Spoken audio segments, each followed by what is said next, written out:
Donc, comme j'expliquais dans l'autre vidéo, l'acronyme EFT, c'est E pour Emotional, F pour Freedom et T pour Technique, Emotional Freedom Technique. C'est une technique de libération émotionnelle. Dans le fond, ça comporte deux éléments assez importants durant une session. La première chose, on va taper sur les méridiens, qui sont les mêmes méridiens qu'on utilise en acupuncture, puis on utilise des scripts spécifiques qu'on va bâtir ensemble. Une chose qu'il faut comprendre, c'est que nous, en tant qu'êtres humains, on est des êtres d'énergie. C'est la raison pour laquelle on est capable d'aller de l'avant et être en action. Et tout ce qui nous entoure est fait d'énergie. Euh, et même nos pensées sont faites d'énergie et les émotions sont faites d'énergie. Dans le principe que dans le corps humain, il y a des canaux énergétiques, tout le monde en a. Et quand une émotion est pas complètement relâchée, il y a des résidus d'émotions qui vont rester pris dans nos canaux énergétiques, dans notre corps, dans nos cellules, qui fait que le flux d'énergie va être bloqué ou il va être diminué. Puis c'est à ce moment-là qu'on va avoir des douleurs physiques et je crois aussi, selon moi, qui explique pourquoi on peut développer aussi des maladies dans certains cas. Euh, et puis, comme je disais, on tapote sur des méridiens vraiment spécifiques durant la session et on combine avec des scripts qu'on va bâtir ensemble. Les scripts, c'est pour objectif de se connecter à l'émotion par rapport à la problématique. Parce qu'il faut comprendre que c'est difficile de relâcher une émotion si on ne l'accueille pas, si on ne la vit pas et si on ne la relâche pas. Donc, une fois qu'on l'a accueilli, ressenti et relâché, on peut ajouter un script positif pour changer la perspective par rapport à l'événement problématique. Aussi, ce qu'on a remarqué avec l'EFT, c'est qu'il y a deux parties du cerveau qui est sollicitée. Il y a l'hippocampe. L'hippocampe, c'est le milieu de l'apprentissage et de la mémoire. Et il y a l'amygdale. L'amygdale qui est le lieu du centre de stress. Dans le fond, c'est où le cerveau va enregistrer que tel événement est égal à un stress.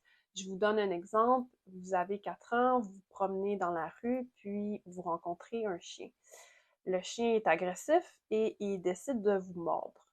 Ce qui va arriver probablement, c'est qu'il va y avoir une cascade d'émotions et de réactions physiologiques.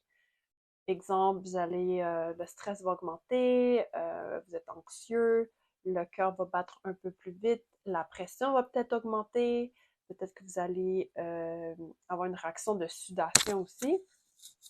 Donc, toutes ces réactions émotionnelles et physiologiques vont être enregistrées dans votre mémoire. Et ce qui va arriver si on ne libère pas complètement l'émotion par rapport à cet événement-là, quand on arrive à l'âge adulte, à chaque fois que vous allez rencontrer un chien, bien, vous allez avoir les mêmes réactions émotionnelles et physiologiques possiblement. Pourquoi? Parce que vous n'avez pas libéré complètement l'émotion qui était due à cet événement antérieur-là. Donc, c'est ça qui est bien avec l'EFT, c'est qu'on va rééquilibrer les canaux énergétiques dans le corps et on va changer notre perspective par rapport à l'événement problématique en combinaisant le taponnement et les scripts.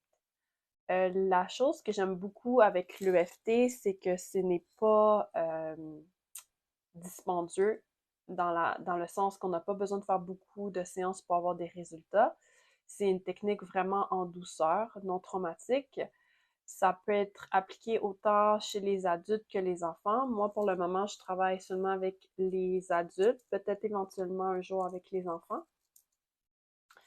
Et aussi, l'autre chose que j'aimerais mettre à l'appui, c'est que il y a des gens qui me disent ouais, mais Jessica, sur Internet, il y a plusieurs vidéos YouTube où on peut faire les tapotements puis suivre les scripts, tout est déjà fait. C'est vrai, je suis une des personnes qui les a utilisés au début. Cependant, ce que j'ai réalisé, c'est que c'est pas la méthode la plus efficace.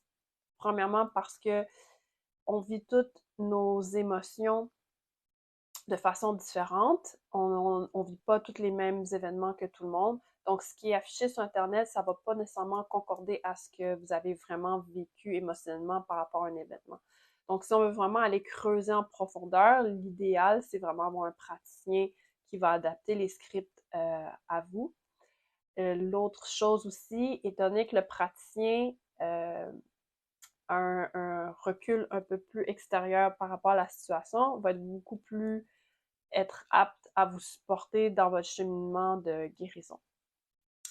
Ce que j'aime aussi avec l'EFT, c'est que ça peut traiter plusieurs sujets.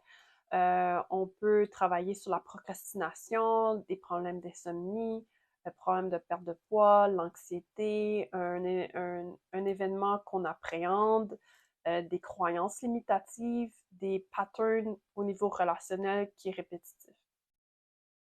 Donc, si tout ce que je vous ai dit, ça résonne en vous, si vous avez essayé plusieurs outils, puis vous tournez encore en rond, ou si vous avez beaucoup amélioré, mais vous cherchez à améliorer un petit peu plus votre situation, je vous invite à aller sur mon site web, jessicatouzignan.com, puis vous allez descendre un peu en bas de page, puis vous allez voir Appel découverte. C'est un appel découverte de 15 minutes gratuit où je peux répondre à vos questions et aussi pouvoir si je suis la personne qui est adaptée pour vous aider.